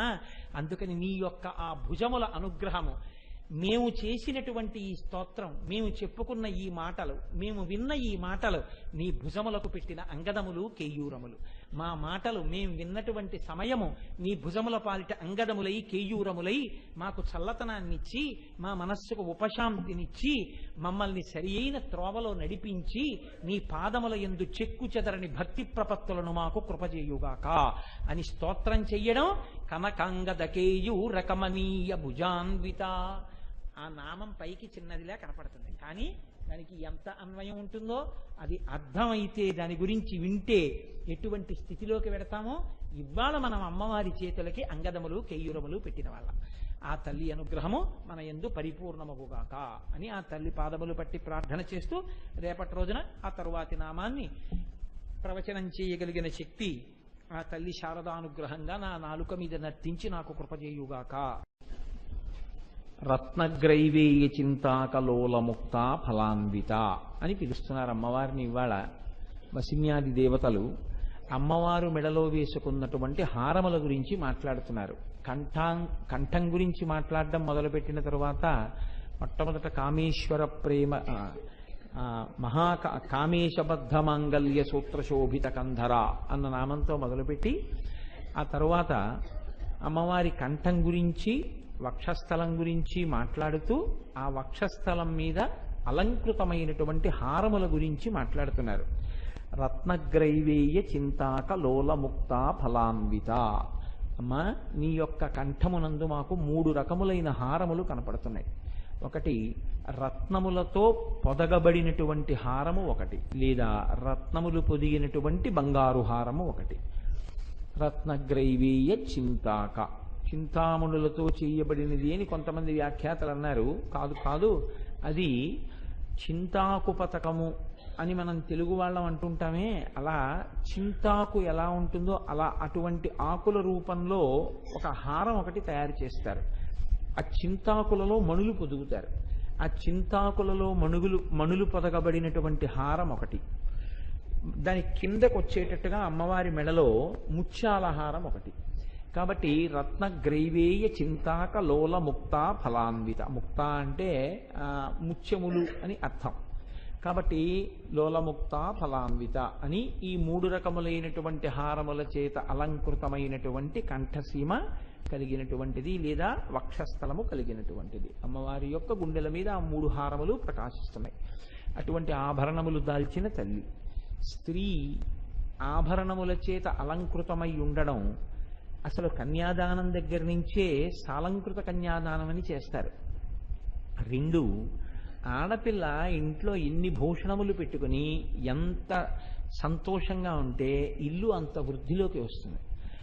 ఆడపిల్లకి సహజంగా భూషణముల మీద తిరస్కార భావం కానీ, భూషణముల మీద నైత్యమైనటువంటి భావన కానీ, ఇవన్నీ ఏమిటన్న భావన ఉండకూడదు శాస్త్రంలో. అది తల్లి పెంచి పోషించవలసి ఉంటుంది. ప్రత్యేకించి ఒక చెవులకు పెట్టుకునేటటువంటి ఆభరణముల గురించి ఒక చక్కటి అభిప్రాయంతో ఆడపిల్ల ఉండాలి. అలాగే ఆడపిల్ల మెడలో ఏదో ఒక హారం వేసుకుని ఉండాలి. చక్కగా అలా వేసుకుని ఉండడం వల్ల ఏమవుతుంది అంటే ఆమెకి శోభ కలుగుతుంది. ఆమె ఉత్తరోత్తర అన్ని విధాలా తన బిడ్డల్ని భర్తని సంతోషంగా చూసుకోగలిగినటువంటి సమర్థత తత్కారణము చేత ఆ కుటుంబము సమాజము సంతోషంగా ఉండేటటువంటి స్థితి ఏర్పడతాయి. అయితే మీరు ఇక్కడ ఒక విషయం ఆలోచించండి. ఇది మీరు ధ్యానం చేసేటప్పుడు చూడడానికి చాలా చక్కటి స్వరూపం. ఎందుకంటే మెడలో అమ్మవారికి ఏ హారములు ఉన్నాయి అన్నది మీరు ఆలోచన చేస్తే, మీరు ఆ రోజు మానసికంగా అమ్మవారికి ఏ బట్ట కట్టారో ఆ బట్ట మీద అమ్మవారికి ఆ నగలు అలంకారం చేసేటప్పుడు మీరు పొందేటటువంటి ఆనందము అది వాక్కుల చేత ఆవిష్కరించడం చాలా కష్టం. అసలు నిజంగా పూజ అంటే ఎలా ఉండాలి అంటే, ఇవాళ పూజలో స్నానం అన్న మంత్రం దగ్గరికి వచ్చేటప్పటికి అమ్మవారు స్నానశాటి కట్టుకున్న తర్వాత అమ్మవారు విప్పి పీట మీద పెట్టినటువంటి బట్ట మీకు కనపడాలి. వెంటనే ఎలా జ్ఞాపకానికి రావాలంటే, నిన్న అమ్మవారు ఏ బట్ట కట్టుకుందో ఆ బట్ట మీకు పీట మీద పెట్టి కనపడాలి. నా తల్లి కట్టుకున్న బట్ట అని మీరు కన్నులు కద్దుకుని తల మీద పెట్టుకుని ఆ వస్త్రం అక్కడ పెట్టి స్నానశాటితో ఉన్న అమ్మవారికి స్నానం చేయిస్తే దిగ్గస్తిభిక్కనక కుంభముఖావ సృష్ట స్వర్వాహినీ విమలచారు జలప్లుతాంగీం ప్రాతర్నమామి జగతాం జననీమసి అశేష లోక గృహిణీం అమృతాబ్ధిపుత్రీం అంటారే శంకరాచార్యులు వారు. అలా పొద్దున్నే అసలు అమ్మవారి యొక్క ఆ దర్శనం చాలా గొప్పది. ఆ స్నానశాటి కట్టుకొని పచ్చటి బట్టతో ఉంటే ఆ తల్లికి స్నానం చేయిస్తుంటే ఒక కొడుకుగా, అప్పుడు ఆ తల్లి తలమించి ఆ నీళ్లు పడుతుంటే దిగ్గస్తిభి కనక కుంభముఖావ సృష్ట స్వర్వ అని ఆ బంగారు కలశములతో ఏనుగులు పోస్తున్నటువంటి నీళ్ల వల్ల అమ్మవారు స్నానం చేస్తున్నటువంటి ఆ స్వరూపం, అది ఎవరు దర్శనం చేస్తారో, ఎవరు మనస్సులో దాన్ని పట్టుకోగలుగుతారో వాడు గొప్ప స్థితిని పొందుతాడు. స్వర్వాహినీ విమలచారు జలప్లుతాంగీం అంటారు శంకరాచార్యులు వారు. ఆకాశగంగా జలాల్ని తీసుకొచ్చి పోస్తాయిట ఏనుగులు. మీరు ఒక్క విషయం జ్ఞాపకంలో ఉంచుకోవలసి ఉంటుంది. కొన్ని నామములను అనుసంధానం చేసేటప్పుడు, కొన్ని నామముల గురించి మాట్లాడేటప్పుడు ఏ స్థితిలో మాట్లాడవలసి ఉంటుంది, ఏ స్థితిలో వినవలసి ఉంటుంది అంటే, మీరు నన్ను అన్యదా భావించను అంటే నేను ఒక ఉపమానం చెప్తాను. ఒక పసిపిల్లవాడు ఒక 5 సంవత్సరములు, ఒక 4 సంవత్సరములు ఉన్న పిల్లవాడు ఆడుకుంటుంటాడు. వాడు 4 ఏళ్ల పిల్లవాడు చంటి పిల్లాడని చెప్పి వాడు అక్కడ ఆడుకుంటుంటే అమ్మ స్నానం చేసి వచ్చి అరమరిక లేకుండా ఒళ్ళు తుడుచుకుంటుంటుంది. ఈ పిల్లవాడు అమ్మ వంక చూస్తాడు. అమ్మ వంక చూసి ఆడుకుంటుండడంలో వాడికి ఏ విధమైనటువంటి భావన మనసులో ఉండదు. మా అమ్మ అంతే. వాడు సంతోషంగా అమ్మ వంక చూసి అలాగే ఆడుకుంటాడంతే. స్తోత్రం చేసేటప్పుడు, అమ్మవారి నామాలు వినేటప్పుడు, అమ్మవారి నామాలు చదివేటప్పుడు, కొన్ని ఉపచారాలు చేసేటప్పుడు కొడుకుగా నిలబడాలి. అసలు ఏ విధమైన అన్యభావన మనస్సులోకి రాకూడదు. జగజ్జనని మనం సేవిస్తున్నాం. నా అమ్మని నేను సేవిస్తున్నాను. నా అమ్మ, నా తల్లి శరీరంతో ఉన్న రోజుల్లో ఎప్పుడైనా మా అమ్మ స్నానం చెయ్యలేకపోతే మా అమ్మని పీట మీద కూర్చోబెట్టి నేను మా అమ్మకి స్నానం చేయిస్తే అది వేరు. ఆవిడ కొంచెం అనారోగ్యంలో ఉంది కాబట్టి నీళ్లు పోశాను. మా అమ్మకి ఒళ్ళు తుడిచి ఉండవచ్చు. మా అమ్మగారు నాతో చెప్తుండేవారు, మా నాన్నగారు వాళ్ళు 5 అన్నదమ్ములు. 5 అన్నదమ్ములు మహావిద్వాంసులు, గొప్ప తెలివితేటలు ఉన్నవాళ్ళు. ఆ రోజుల్లో పీజీలు చదువుకున్నారు. చదువుకుని వాళ్ళకి డైరెక్ట్గా ఆర్డీఓలు అవి ఉద్యోగాలు వస్తే ఏ కలెక్టర్లుగానే రిటైర్ అవ్వచ్చు. వాళ్ళ 5 కొడుకులు. అమ్మగారు మంచంలో ఉంటే, అమ్మ మాకు ఉద్యోగాలు వచ్చాయని ఎన్ని అపాయింట్మెంట్ ఆర్డర్లో తీసుకెళ్లి చూపిస్తే, ఎక్కడికి వెళ్ళదురా, 10 మందికి చదువు చెప్పి బాగు చేయండి, దానితో నిరపేక్షగా ఏదొస్తుందో దాంతో సంతోషంగా జీవనాలు గడపండి తప్ప పెద్ద పెద్ద ఉద్యోగాల కోసం డబ్బుల కోసం తిరక్కండి, నాకు సేవ చేయండి అని చెప్పింది మా నాయనమ్మ గారు. 5 చేసిన పని ఏమిటంటే, ఆవిడ మహావృద్ధురాలు అయిపోయే లోపల వీళ్ళకి ప్రభుత్వోద్యోగాలు వచ్చే వయస్సులు దాటిపోయి 5 అమ్మ చుట్టూ నిలబడి అమ్మకి స్నానం చేయించడం, అమ్మకి అన్నం పెట్టడం, అమ్మకి నమస్కారం చేయడం, స్కూల్కి వెళ్ళడం, పాఠం చెప్పడం, ఇంటికి రావడం, పేద పిల్లలు ఉంటే ఫీజులు కట్టడం, చదువులు చెప్పించడం, ఇలా వాళ్ళ జీవితాలు గడిపారు. అంటే నన్ను మా నాన్నగారిని కానీ లేకపోతే ఇంకో ఉద్దేశంతో చెప్పాల, మా నాన్నగారి కన్నా గొప్పవారు లోకంలో ఎందరో ఉంటారు. మా నాన్నగారిని పొగుడుకున్నానని మీరు అనుకోకండి. నేను మా నాన్నగారి గురించే చెప్పాలి. అటువంటి మహానుభావులు ఎందరో ఉన్నారు లోకంలో. అంటే నేను ఒక ఉదాహరణ